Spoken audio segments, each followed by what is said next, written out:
There are so many threads here that are interesting. I wonder, like, what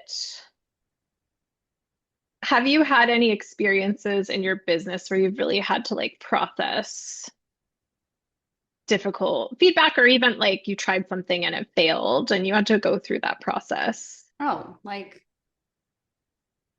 I I don't remember what You're time like this a was. I'm like, how normal many times? Tuesday. Like 9 out of 10 things fail. It's What does that look like? And has that changed for you over time? okay because we talked about glossing over. What I used to do was just gloss right over it and just be like, Hmm. okay, that didn't work. I'm gonna just like throw spaghetti at the wall and try something new. And I wouldn't actually take the time to evaluate, any glimmer. First of all, this is what I think why I think it matters is like I wouldn't look at like what I actually did Mm, that didn't work. hmm. And I would also miss all the things that were like maybe a glimmer.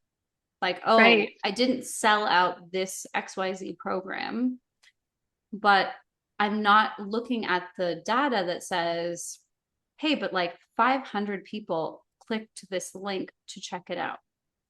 And because I didn't look at that data, I didn't reach out to any of those people and say, I noticed you looked, you didn't buy. Can you tell me a little bit more about what would have been a better fit for you, or like how I could make this perfect for you? Hmm. And when I started to actually get serious about looking really deeply into everything, the things that worked, the things that like were total failures, um, I realized that I could learn so much and iterate on those things. And I think it was kind of a breakthrough because I would just like take it really hard and not feel it and then gloss over and be like, okay, let's get ready to try something. Like I would just go on a roller coaster. But when I Hmm. started doing that, it was like, if I can just get a little closer next time, if I can see if this is totally the wrong direction for the people I want to support right now, um, it actually saved me so much time. And then I would get, I don't want to say excited, but I would get like a little rush from, okay, this totally didn't work. And now we're going to go dissect it. Like Hmm. little high school biology post-mortem. I hate those terms when we talk about like we're going to do a post-mortem on this thing, but I'm like, actually, I see why that is a common business term Hmm. because it's where so much can happen. And instead of running from my own static about it, I was like, a lot of times, like the next idea that happened to work would come from that deeper dive on what Right. absolutely flopped. Hmm. So I don't know, it kind of like retrained me to go towards the things that were disasters and mistakes.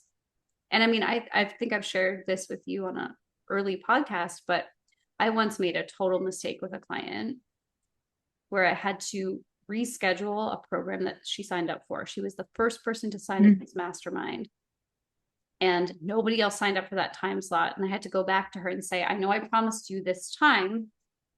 I can't do this time anymore. Hmm. Do I need to refund you, or can you, are you open to switching to this other day? She said, yes, I will switch to this other day. And I was like, I'm so sorry. And what I want to offer you is a free session for coaching. We can just do a private session. And Hmm. after that private session, she's like, I also want to be one of your VIP clients. Wow. It's like a Yeah. horrible mistake, totally embarrassing, not at all the experience I wanted her to have, that we turned into, literally, it's where the idea of the $10,000 learning came from because it was Mm. a contract worth 10 grand at the time. Hmm. And so I try to do that, but I understand that glossing over it often like misses that gold. Yeah.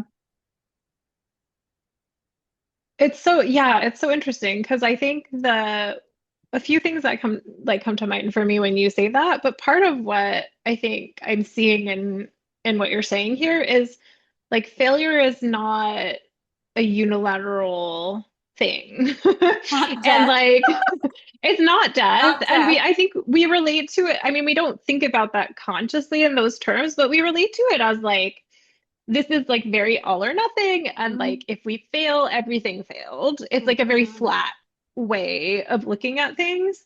Um, but it's also like even that one thing is not doesn't have to be the end game for you. Yeah. And if you don't like, I think where the opportunity, not that like I know we're talking about having being willing to like actually feel the pain of it and then go to the learning, but I think the learning there is accessible when you're like, okay, this is like on a path to Mhm. something.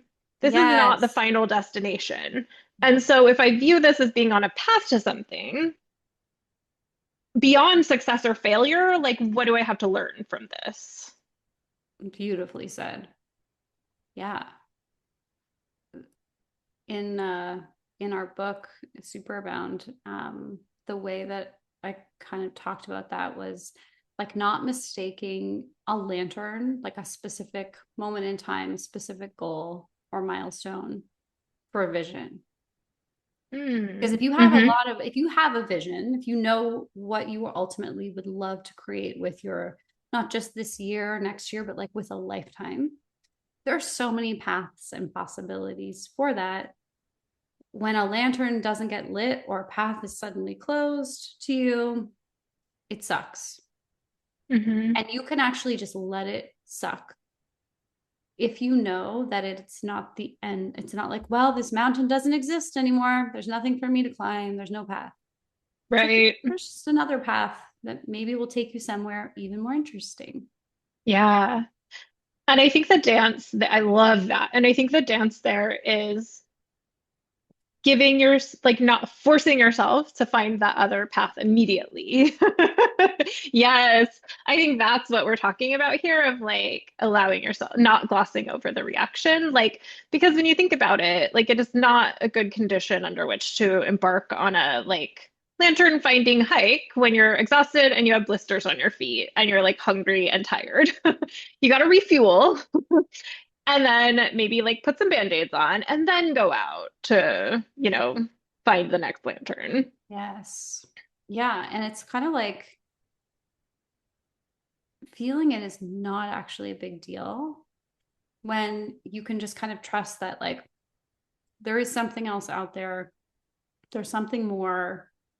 I know I'm going to be fine ultimately, but it's because of that, it's actually totally safe and okay for me to feel the full extent of like my disappointment, shame, confusion, sadness, anger, grief. Like pick your feeling. Hmm. Like very Multiple safe, feelings if you totally want. fine. Yeah. Yeah. Yeah. Hmm. Yeah. I like that. And I think the way like that is a skill as well that you can develop. Like it's not necessarily something we all know how to do, but it starts with just like exploring like how would I want to hold space for whatever this is? How do I want to relate to myself when I'm feeling this? How would I want other people to be related to when they were feeling this? What would I want to offer them? Ooh, can you talk about that a little bit? I know that's like you're saying it. I'm like, I totally know what you mean, but I wonder if people understand that as a path to letting yourself be a human. Because that for me Mm-hmm. was like actually really a big deal. It was like, I had to kind of ask myself, how would I take care of someone I love in this moment? How would I Mm-hmm. want them to feel in my presence? Yeah. And it feels like for me as well, it was a journey to figure out, and I'm still on it. Like I'm still figuring out. And sometimes I'll be relating to myself really harshly and then go, whoa, what am I saying to myself? Yes. What is happening here? Yeah, I mean, I think it's just those exact questions of like I think the moment is it's noticing like, oh, I have some icky feelings coming up. Like I have some tough stuff coming up and like just becoming aware of that because I think for a lot of people, if they're early in the process with Mhm. it, just those feelings will trigger a lot of like self-judgment and a lot of harshness.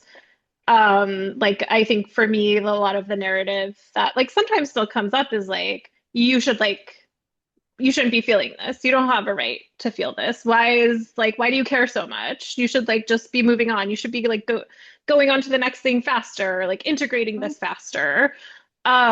Which like when you in your head, it's like so hard to notice that happening because it's so automatic for a lot of people. But then when you actually like say it out loud or think about saying that to someone else, it's like horrifying. It's so mean. Like, can you imagine going to your best friend and they're like, oh my God, I had a rough interaction with someone. Someone sent me an email and they were like, you're terrible. And then being like, why do you care so much about that? Like, what are you doing? Like, why are you spending time on this right now? You should go back to work. Mm-hmm. That's crazy. It's crazy. And I know coaches are notoriously hard on themselves. And because we're like, but I Hmm. know a tool, so I should just be over it faster. Oh, I yes. think you just gave me like the most beautiful idea. Maybe this is like very specific to coaches, for coaches, but like, what would you say to your client? It's not Hmm. even like what Hmm. would your, maybe it's not what your best friend, I mean, your best friend would say, tell me their name and where they live. I'm going to get them. It's volatile sometimes. But like, if you think, like, I think maybe the counter for a lot of coaches who beat themselves up, I'm a coach and I should not ever feel a feeling in a way that is disruptive to anyone else or whatever mean thing we say to ourselves is like, would you ever talk to your clients in this way? Oh, yeah. That's so good. Like, are you willing to give yourself the same space to process, container to process, as you would your client? Hmm. It's not the like, I should never have this because I'm a coach. It's like, I'm going to give myself permission to hold myself differently Yeah. because I know how important that safety is. And I know how important not rushing through this process is. Yeah. It's like, and it's also because I'm a coach, I have the tools Hmm. to hold space for myself. It's like, even if you don't have the practice to offer yourself those tools, you do have the tools. So it's like just kind of connecting the dots between those Yeah. two And hopefully you things. have the community and your own support team to do that for you because I think that's another thing we tend to do is like, well, I have a tool for this, so I should just go and do it. And then never do it Well, because, or like try to do it for yourself because you should know how to do it. But it's like the magic of a lot of our tools is in the feeling, someone feeling safe enough and held enough to actually go to that depth. hmm, yeah. And like, why wouldn't we give ourselves that opportunity? I almost never process something by myself. Hmm. I like make Steve process with me. I save it up for my coach. I can do it for small things and I could probably do it for big things, but it doesn't actually feel like self-care. Like it's like when I was an acupuncturist, like I could give myself needles in like some areas and it will help, Hmm.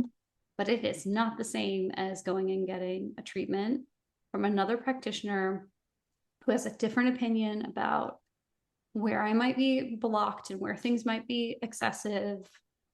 Like my diagnosis of myself is probably not all that spacious and maybe not always generous. Hmm.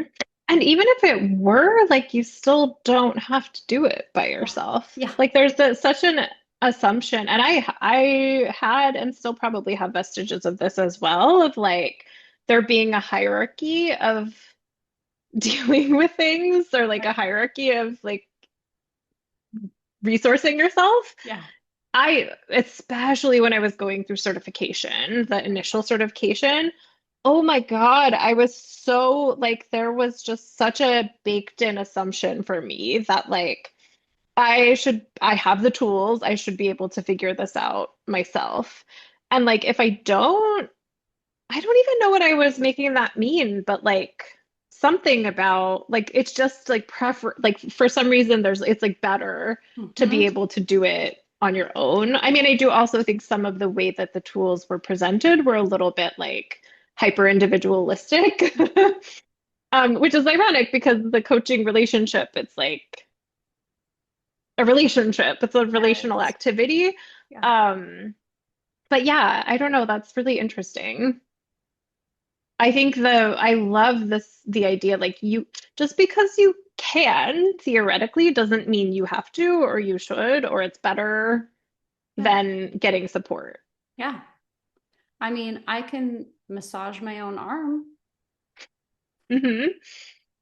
If it's aching, I will. And like that's the thing. It's like Yeah. I will totally coach myself. I will journal. I will think things through. I have a pretty strong spiritual practice that does Hmm. feel like care, but there's certain things that feel like it takes away from the nourishment.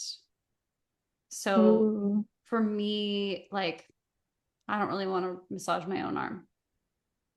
I want to go lay on the bed with the nice spa music and have someone do that magic for me because part of the healing and the nourishment is in that relationship and the receiving of that care.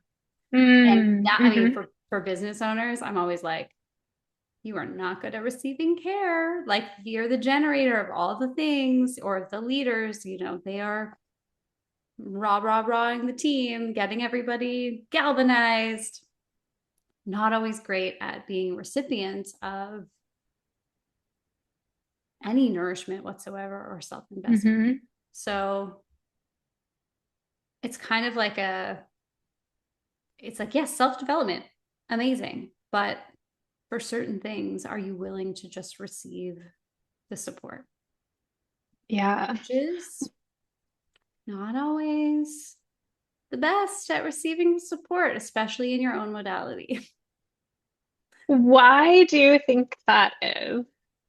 I mean, I think it's everything you said. It's like, well, I paid money for the certification and I've got these tools and I'm watching other people get so much. I think that might be the like the mind fuck about it is like Mm. you watch your own clients get so much benefit from your coaching that you're like, well, I should just be able to do that for me. Which is crazy because Yeah. the other interpretation of that could be receiving coaching from a brain other than yours is incredibly powerful. Yeah. Yeah. I in my experience, what you just said is true. Yes, absolutely. But yeah, I do see why people might be like, well, I do this for other people. I should just be able to do it for myself. Right. And then beat themselves up if they're not Yeah. doing it for themselves in a way that's effective or blah, blah, like whatever we make it. We're so mean to ourselves and we I don't even know know. it. I know. I also think there's a way in which, like, there's a perspective almost of like, I wish there were like a pithy way of saying this. Like the minimum, like I will give myself the minimum that I need Yeah. to move forward. Like what is as little as I can take in Mhm. order to thrive as much as possible. Right. Like maximizing gains for like minimum effort. There's this like almost like a cultural mindset as well of like yeah, like how little can I give to myself in order to move forward here rather than like how can I like luxuriate in care or create like a generosity of care for myself or an ecosystem where I am held? I actually think this is like the secret to a successful coaching business, what you just said, Ooh, say because a lot of people more. are trying to live on the minimum, like viable nourishment, Mm. but then they're trying to sell people on the expansive, luxurious acts of self care. Oh, I got goosebumps from that. Yes. but like that, like I just think like that's the marketing problem for anyone who's like, I'm having trouble connecting with the people I want to work with. It's like, are you an exemplar of what you're offering? Not like, Hmm. am I perfect and do I never have a human emotion? But like, if like I'm so, this was my whole thing with the emotional sabbatical was like, I'm going to write this book on a return on joy for your business, not a return on investment, but a return on joy. So your business should Hmm. be part of bringing more joy and delight into your life. Like, I cannot do that from within the mindset I was living in at the beginning of the year. Yeah. I'm like, that would be totally out of integrity. I don't even know what I would say. I would maybe like share some stories about things I've done with clients, but like, I don't think I would have more to say if I don't actually give myself that kind of room. Hmm.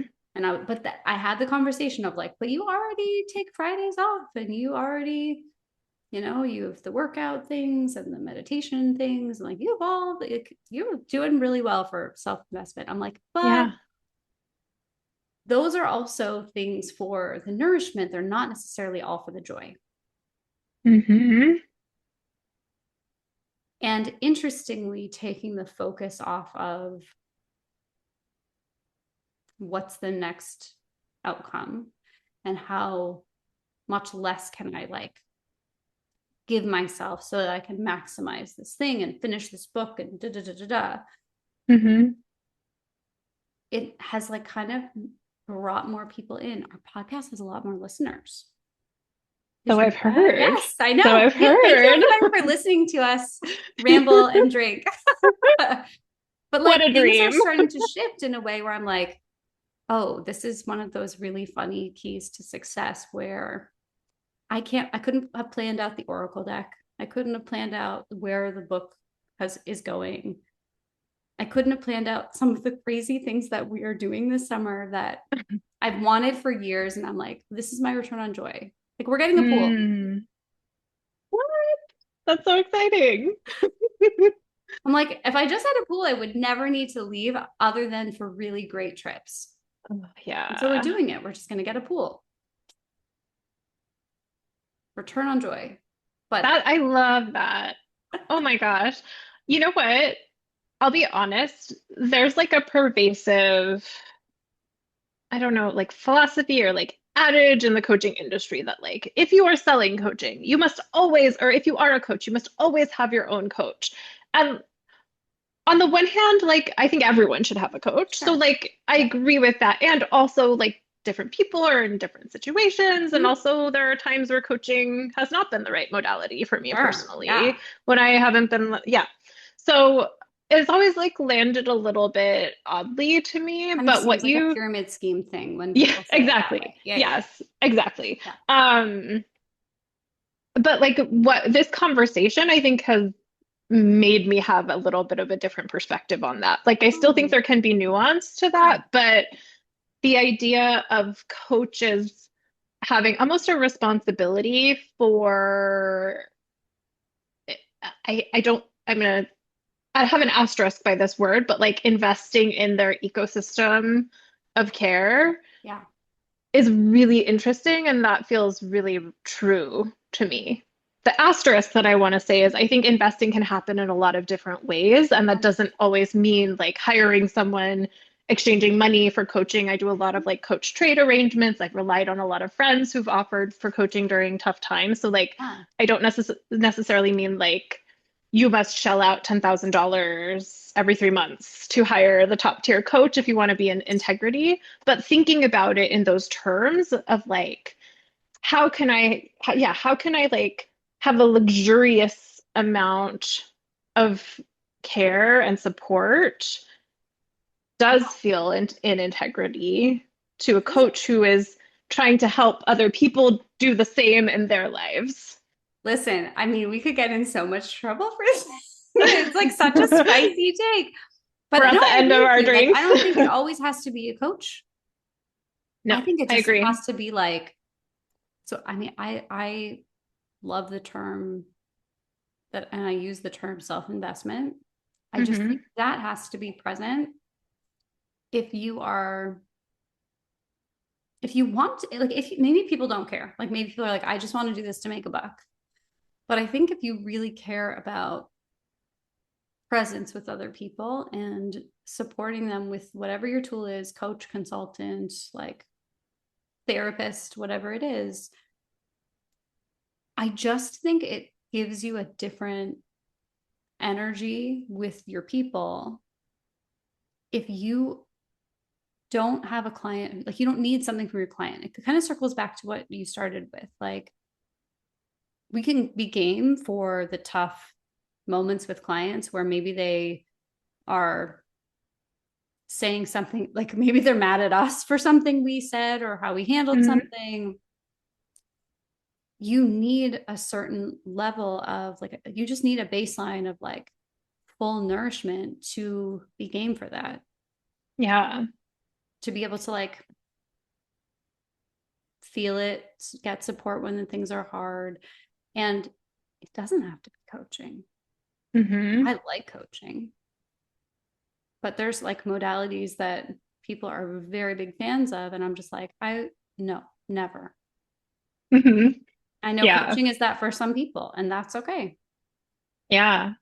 I think the idea of like your relationship to care mattering Yeah. and having reverberations into your business. Yeah. Because if you think about it, like if you have a stingy relationship with yourself when it comes to getting support, how do you even know how to support like a lot people in our world struggle with that. Yeah. Like most clients who live in the world, especially if they're women, are like it's selfish to treat or it's like too much of a luxury or it's Mhm. not necessary. So like how not that you're gonna like need to overcome their objections or anything, but just in a like leading by example Right. way, how are you going to show what it looks like to shift your relationship to taking care of yourself and like supporting yourself Yeah, if you don't go first? exactly. And like, and if you haven't done some work around your own thoughts and feelings about it, then anytime someone says to you, I've had this conversation with Steve, I'm like, no one has ever told Steve his prices for coaching were too much. Mm, I've heard it so many times. I've heard like, of wow, you're so course. expensive. How could you blah, blah, blah. My therapist is like $100 a session. I've heard that before, but I don't really have a negative feeling about it anymore because I've done so much work around my money blocks. And I also feel like I'm like, I have the receipts for Hmm. people who have made a lot of money, learned how to work 4 days a week, kept their business open instead of quitting and like moving across the world. And like I just don't need anyone else's validation for doing what I'm doing. And Yeah. like that just feels good because then it means I don't need the world to like tell me about me. Yes. And I that's think why it's people don't like, market because they're scared of hearing yeah. those things. Which like I'm having a little it might be the whiskey, but I'm like I think this is really yeah, I think this is really pretty significant. Like and it comes down to like for me, like what is my vision for the world? I want a world where I want to like be co-creating a world with others where we're not thinking about support in terms of like how little, like what's the bare minimum Hmm. that we can offer and still, you know, have an acceptable world. Right. I want to be thinking of like how can we like give so much support we're like encircling the world and Yeah. encasing it in support.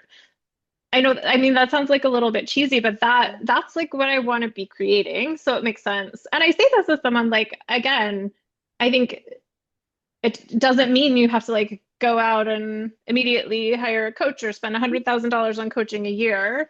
Hmm. I think there are ways to create support and invest in support that don't look like that, or do if that's what you want. Yeah. But like I do think as like an orientation that really appeals to me. Yeah. I think it doesn't. Yeah. Oh, we're going to get in so much trouble.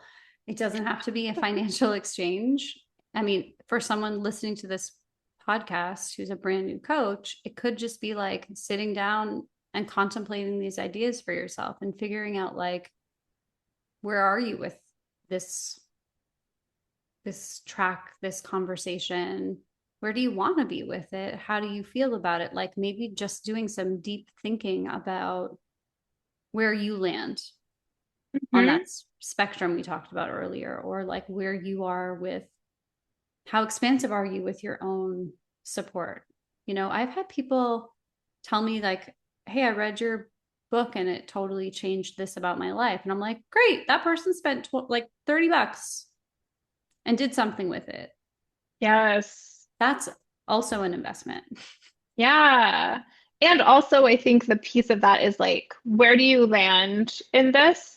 And what's your vision? And like, is there a misalignment there? And if Yes. so, like, what is that misalignment? And what does it look like to nudge yourself ever so slightly towards that vision? Elena gave you homework, everybody. I think that was like half and half. It's good. It's good. Okay. Wow, this flew Yes. by. So good. Yay. Yeah, we had no idea what we were going to talk about. I'm super Mm-mm. jet lagged. It feels like 1 in the morning to me right now. Yeah, Um, Erin is jet lagged. I'm like, oh, yay. I've had a week. This Yeah, has been yeah. fun. But that's how the magic happens. And everybody listening, thank you for listening. Um, Yes. this is a resource for you. We want to be a resource for you. I never ask this, and I always think about it later. I'm like, if you enjoy the show, please rate it where you listen to it. If you're on YouTube, you can like and subscribe, all those kinds of things. But wherever podcast ecosystem you are using to listen, we would really appreciate if you could let us know that you're listening, give us a rating, and let us know what you want to talk about, or Yes. what cocktail And recipes we should try.